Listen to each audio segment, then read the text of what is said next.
Abuya yang profil singkatnya tadi sudah kita dengar dan kita lihat bersama bahwa perjuangan beliau ini ialah untuk umat agar kita bisa kembali pada sejatinya diri kita Allah ciptakan, yaitu terang dan harus bersih. Kuntu kanzan makhfiyya fa ahbabtu an u'rafa fa khalaqtul khalqa. Kata Allah dalam hadis qudsi, adalah aku itu gedung rahasia yang tersembunyi. Tak satu pun ada orang yang tahu tentang diriku. Fa ahbabtu an u'rafa. Aku ingin dikenal, kata Allah. Aku ingin diketahui. Fakhalaqtul khalqa, maka aku ciptakan makhluk sebagai wujud mereka semua untuk dapat mengenal aku, Allah. Dan kemudian yang kedua, di antaranya 3 orang itu dari Padang. Nah, ini nampaknya hubungan Padang dengan Aceh punya ikatan emosional yang luar biasa. Dan Abuya Syekh Umar Al-Khalidi sebagai penggagas dan pendiri MPTT atau Majelis Pengkajian Tauhid Tasawuf, dan bagi ibu-ibu adalah Bidwati ini, itu beliau daripada Umi Rokotin Pau. Beliau punya 2 saudara, satu kakanda beliau, kemudian beliau Syekh Umar Al-Khalidi. Dari Abuya ini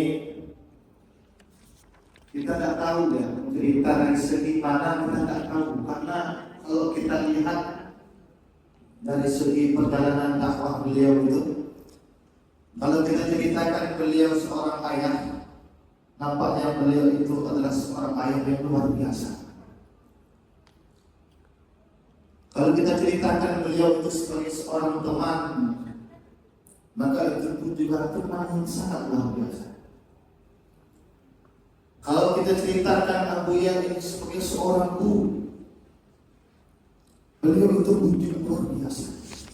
Dan kami tidak pernah alasan mendapatkan seorang guru yang begitu luar biasa seperti Abuya.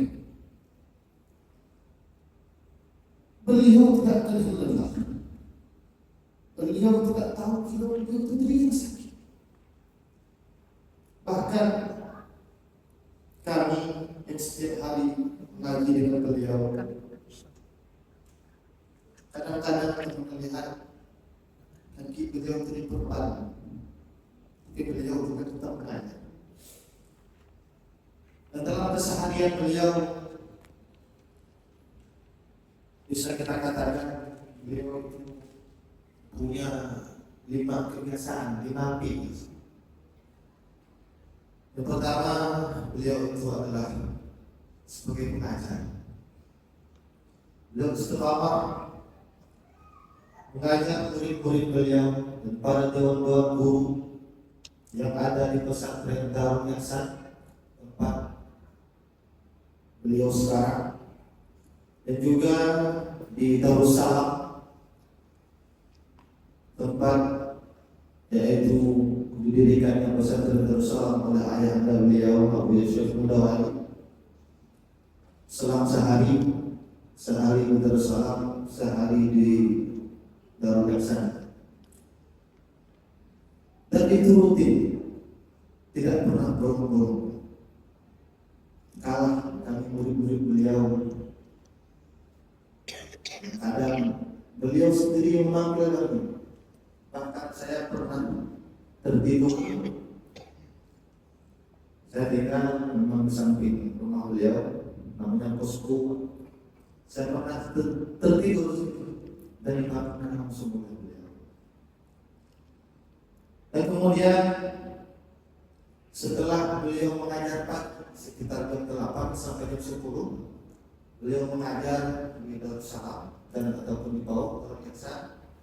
Kemudian jam 10-nya beliau berangkat ke Bangkili, yaitu di pesantren Tauhid Al-Fani Di sana beliau juga mengajar. Di sana ada tokoh-tokoh masyarakat, juga ada guru-guru dan santri-santri yang belajar di Taufik Al-Fani. Beliau juga kembali mengajar. Kemudian yang kedua, setelah beliau sebagai pengajar, beliau adalah sebagai pengamal. Jadi maknanya Abuya ini bahwa ulama yakni man 'amila bi'ilmi, orang yang beramal dengan ilmunya. Beliau istiqamah sholat berjamaah sebagaimana yang tadi Bapak Kekanwil menyampaikan bahwa Abuya rasa-rasanya tidak pernah sholat yang tidak berjamaah. Dan kami sendiri waktu suluk, jadi kami bertanya-tanya sesama orang yang bersuluk, nanti berapa hari nggak jamaah? Saya dari subuh nggak jamaah. Abuya selama 30 hari bersuluk itu satu hari dan satu waktu tidak pernah jamaah. Itu dalam suluk. Di luar suluk harian biasa pun beliau demikian. Beliau selalu senantiasa sholat berjamaah, dan kemudian beliau itu setelah berjamaah berzikir. Ya inilah yang dianjurkan selalu kepada murid-murid beliau, baik itu laki-laki dan perempuan, agar dapat senantiasa melakukan zikir sebagai amalan khusus dan amalan umum dimanapun kita berada. Maka Abuya menggagas namanya Ratib Siribe. Ratib Siribe ini yaitu zikir sebanyak-banyaknya supaya kita mendapatkan apa yang disampaikan Allah dalam Al-Quran. Hum fi sholatihim daimun, di dalam sholatnya mereka kekal. Artinya mereka senantiasa mengingat Allah Subhanahu wa Ta'ala haitsu makan wa kaifa makan, dalam keadaan bagaimanapun dia dan dimanapun dia senantiasa teringat kepada Allah Subhanahu wa Ta'ala. Kemudian yang ketiga, bahwa Abuya ini adalah sebagai pendakwah. Beliau sebagaimana kita dengar tadi dari Bu Ketua Tim Pusat, turun kampung ke kampung, dari rumah ke rumah, dari surau ke surau, dari masjid ke masjid. Bahkan ada kadang-kadang tempat yang tidak mungkin didatangi Abuya, benar-benar untuk mengajar umat ini kembali kepada Allah Subhanahu wa Ta'ala. Karena beliau juga menyampaikan kenapa saya mengatakan seperti ini, kenapa saya berdakwah seperti ini, walaupun tempat ini kadang semestinya itu selevel untuk kampung atau ustaz-ustaz surau biasa. Kenapa juga saya datang kemari? Beliau katakan satu orang dapat bertaubat kepada Allah dengan asbab kita itu lebih baik daripada matahari dan sinar.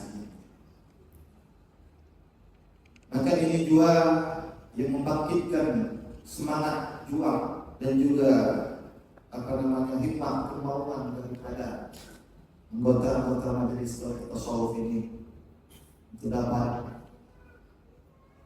yaitu mengangkat kembali ajaran tasawuf kesufian ini. Kemudian yang ketiga, yang keempat, beliau ini adalah sebagai pembangun. Banyak sekali tempat-tempat pengajian yang dinamakan posku. Jadi posku lah itu.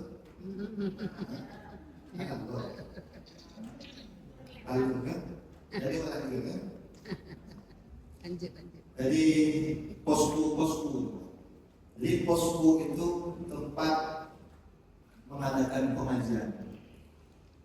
Dan di posku itu boleh kumpul siapa aja. Di posko itu tak mesti orang soleh, tak mesti orang yang sudah berthariqah, tak mesti orang yang belum berthariqah, tak mesti orang yang ada sembahyang, tak mesti orang yang sudah mengaji. Dan semua bisa kumpul situ di posko. Nah, inilah kelebihan posko. Makanya posko-posko ini dibangun oleh Abuya itu adalah dengan uang beliau. Dan kalau kita lihat ya, sedikit sahaja bantuan daripada jajaran pemerintahan, dan sedikit banyak sekali bantuan-bantuan itu datang dari beliau sendiri. Dan posko-posko ini beliau berikan untuk masyarakat dengan tujuan bagaimana supaya masyarakat ini dapat belajar, seperti ibu-ibu yang sudah tua-tua, bapak yang mereka mungkin malu untuk masuk ke pesantren, tidak mungkin rasanya mengaji di pesantren, maka ini posko pun disediakan oleh Hawiya. Ada juga kadang-kadang anak-anak jalanan yang mereka tidak mau ke masjid, malu mereka datang ke masjid karena mungkin takut tangannya, atau mungkin mereka itu sebagai pemabuk yang mereka tidak suci, merasakan tidak ada kesucian padanya, kami tidak mampu masuk ke dalam masjid, maka posko pun disediakan oleh Hawiya. Untuk di situ kita bisa kembali membenahi diri, mengkaji diri kita agar kita ini dapat menjadi hamba Allah yang benar. Kemudian setelah beliau sebagai pembangun, beliau juga sebagai penulis.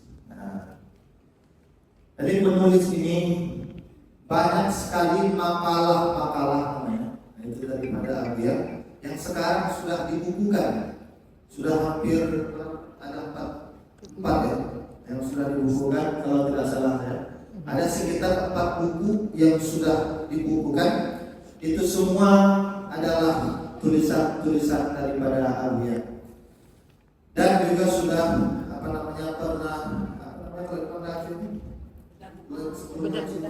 bedah buku. Nah, sudah pernah juga dibedah buku Hawiya itu di kantor pustakaan Takdir juga misalnya. Serta Edi. Jadi ibu-ibu bapak sekalian yang dimuliakan oleh Allah Subhanahu wa taala, kami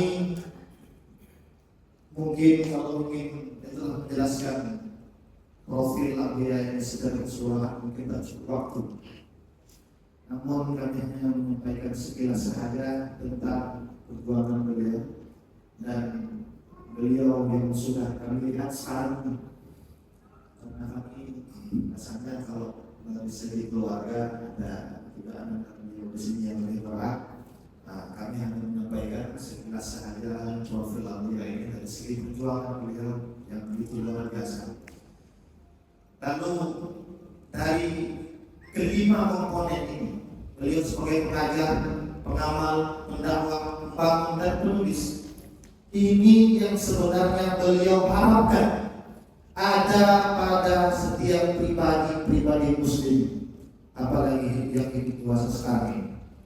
Maka wabil khusus dengan adanya acara diklat kepemimpinan P2T pada kali ini, mudah-mudahan juga kita semua bisa sebagaimana disampaikan oleh Mu'taillah di dalam kitabnya Tajul Mahus, agar kita bisa ittiba', bisa mengikuti ya, ittiba' ini zahiran wa batinan. Kita ikut zahir dan batin, bukan cuma ikut zahir saja dan bukan cuma ikut batin saja. Kita bisa ikut kepada guru kita Hawiya zahir dan batin yang nantinya insyaallah akan membuahkan ketentraman, kedamaian dan kebahagiaan dan juga faedah yang luar biasa bagi negara kita Republik Indonesia. Amin, amin ya rabbal alamin. Mohon maaf